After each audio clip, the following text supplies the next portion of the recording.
Have you ever presented a flawless exterior while battling something privately that you believed you'd never share with another soul? I understand that struggle intimately. I'm Maria Rodriguez, 42 years old, residing in Phoenix, Arizona.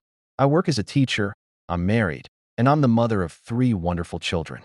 To any observer, my existence appeared seamlessly organized: steady employment, devoted spouse, and unwavering religious conviction that I trusted would sustain me through any trial. Yet something lay concealed within me, something I'd harbored. In solitude for so long, it had become part of my identity. I never envisioned revealing it openly, but here I stand, sharing this account because it revolutionized my entire understanding of life, transgression, and salvation. It commenced during an unremarkable evening. I had returned home following a demanding day at school, craving nothing more than the sanctuary of my bedroom. I slipped beneath my blankets, closed my eyes, and then the unexpected occurred: something beyond my imagination. Instantly, I sensed myself being drawn away from all familiar surroundings, and despite my resistance, I couldn't prevent it. I was departing from life itself. In that instant, confusion overwhelmed me as my heart raced. With uncertainty about what was transpiring, why breathing had become impossible, why movement had ceased. Then, like extinguishing a flame, everything became darkness. I anticipated awakening from some peculiar dream, but instead found myself in the presence of Christ, the same figure I'd worshipped throughout my existence. I believed I comprehended him, thought I grasped faith, but there in the brilliance of his presence, I understood my knowledge barely touched the surface.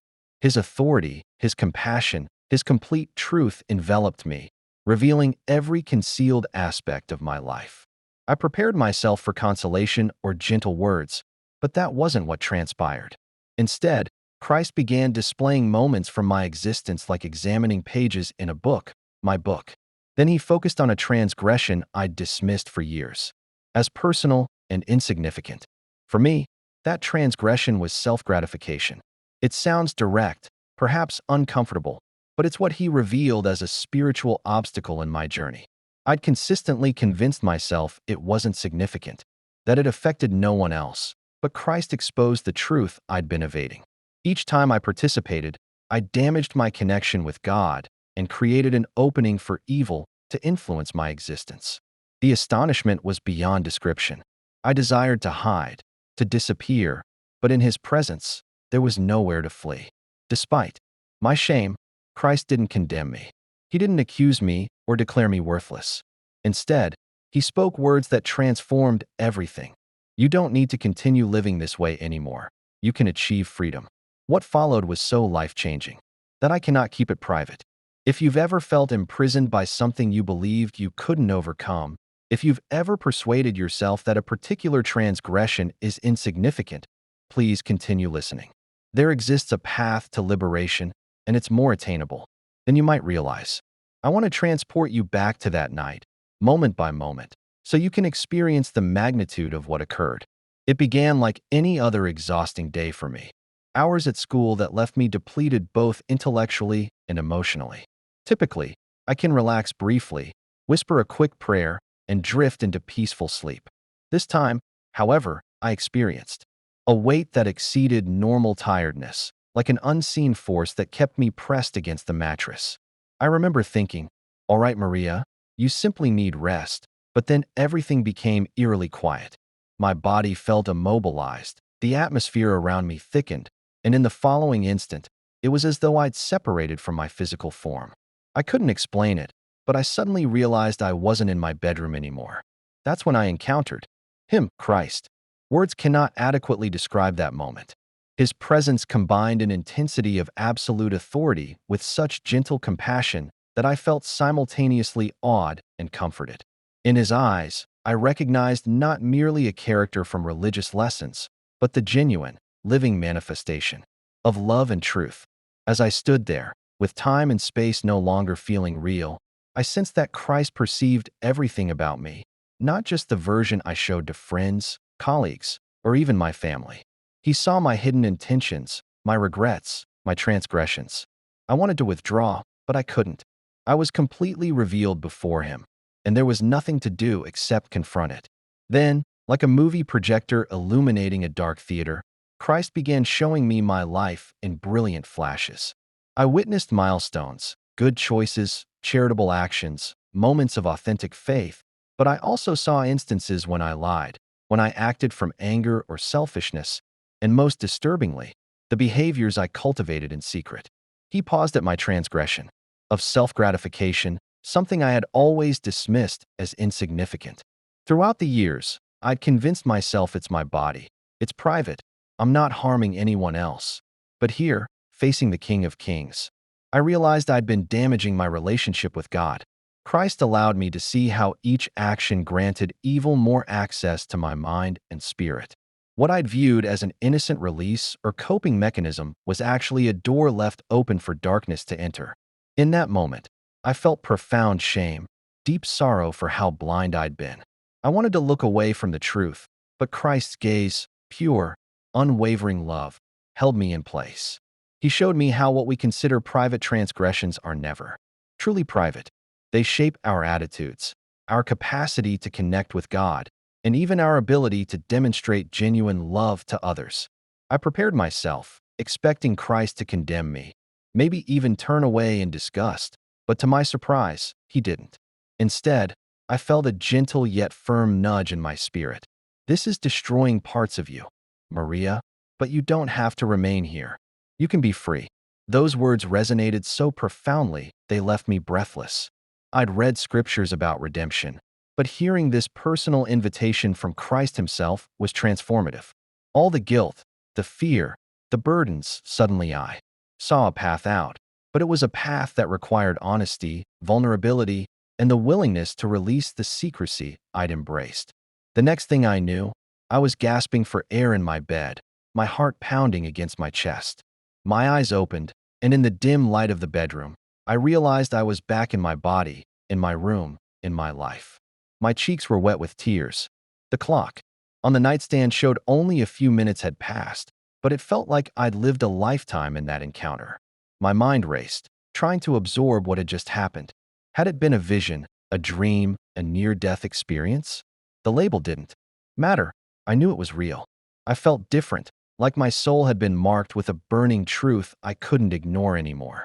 I lay awake for hours, replaying every moment. When morning came, I had a choice to make. Would I dismiss it as a strange dream and return to my normal routine, or would I let that encounter transform me? The pull of old habits is strong, but there was no way I could pretend I hadn't been warned. I recognized the next steps wouldn't be easy, but I had to try. I began praying earnestly, pleading for God's assistance to break away from that transgression I'd kept hidden for so long. I also felt led to find an accountability partner, a close friend I trusted, so I wouldn't be fighting this battle in complete isolation. Believe me, that was terrifying. Admitting my struggle aloud made me feel exposed all over again. But part of closing the door on darkness is opening up to the light. Slowly, I began to notice change. Where shame and guilt once ruled, hope took root. I found I could resist the urge more effectively when I remembered the image of Christ showing me the spiritual consequences of my actions. Still, it was a day-by-day, sometimes hour-by-hour fight. Some days were harder than others, and I wasn't always perfect, but every time I stumbled, I clung to the promise I'd heard. You can be free. Maybe you're listening and thinking, well, that's great for you, Maria, but my issue isn't self-gratification. It's something else. Explicit material, bitterness, dishonesty, an addiction to substances, a hidden relationship, or maybe something entirely different. Here's the thing, transgression thrives in secrecy. Whether it's sexual transgression, substance abuse, or any repeated wrongdoing, the principle is the same. We convince ourselves we're in control, we tell ourselves it's not harming anyone. But spiritually, it can become a wide-open doorway for evil to gain a foothold in our hearts. The details may vary, but the underlying truth remains. Any transgression we keep in the dark can stunt our relationship with God, sabotage our emotional well-being, and distort how we see ourselves. The more we feed it, the more power it gains. Like a weed growing in the corners of a neglected garden. I can't stress enough how my encounter with Christ was not about condemnation. Yes, it was a wake-up call, a very stark one at that. but every revelation came laced with love. I never felt that he was rejecting me. Instead, I felt him passionately beckoning me to step away from what was destroying me, saying, "Maria, this isn't who you are. I have so much more for you." That's the heart of the gospel, isn't it? Christ doesn't come to rub our failures in our faces. He comes to expose our chains so we can see them for what they are and break free. That freedom is not a pipe dream. It's a real, living promise. We often underestimate the power of our daily choices. We assume that if something seems small or harmless, it can't possibly lead to big consequences. But the tiny cracks in our character can, over time, become massive fractures if left unchecked. If you find yourself numb to conviction, telling yourself your transgression is no big deal, take a moment to question that narrative. Ask yourself, if I stood before Christ right now, would I still say this doesn't matter? It's not an easy question, but it's a necessary one. If we're honest, we all have corners in our lives that could use some cleaning out, some surrender. I was given a second chance, but I also realized how fragile life is. One minute, I was exhausted from work, expecting a normal night's rest. The next, I found myself at the threshold of eternity. We don't control when our final moments will be. We don't get to schedule them. Ignoring the issues in our hearts because we believe we have all the time in the world is a dangerous game. That's why I'm sharing this. I don't want anyone to reach that last moment and realize they missed the opportunity to come clean and truly live in the fullness of God's grace. Life is unpredictable. Don't wait for some crisis to shake you awake. In the weeks and months that followed, I had to actively guard my mind. I poured myself into prayer and scripture, letting God's truth fill the voids I used to fill with unhealthy habits. I also built a support system. Whenever I felt tempted, I'd reach out to a trusted friend who knew my struggle, someone who could gently steer me back to center. You know what happened? The whispers of shame began to fade. The heavy guilt lifted. It wasn't instantaneous, and it wasn't always easy, but I felt lighter. It became easier to sense God's presence, a quiet joy that replaced the empty thrill of transgression. Now I need you to hear this. You don't have to experience a near-death encounter to wake up. You don't have to stand before Christ in some supernatural vision to realize you're carrying something that's slowly draining your spirit. The beauty of free will is that you can decide right now to seek freedom. You can have a heart-to-heart conversation with God this very moment. Admit what you've done, how it's hurting you, and that you need His help to break the cycle. Don't buy into the lie that you're too far gone or that God's grace doesn't apply to you. Nothing could be further from the truth. His arms are wide open, ready to lift you out of whatever pit you've fallen into, but you've got to reach out. If this story resonates with you, please don't just feel a temporary twinge of conviction and move on.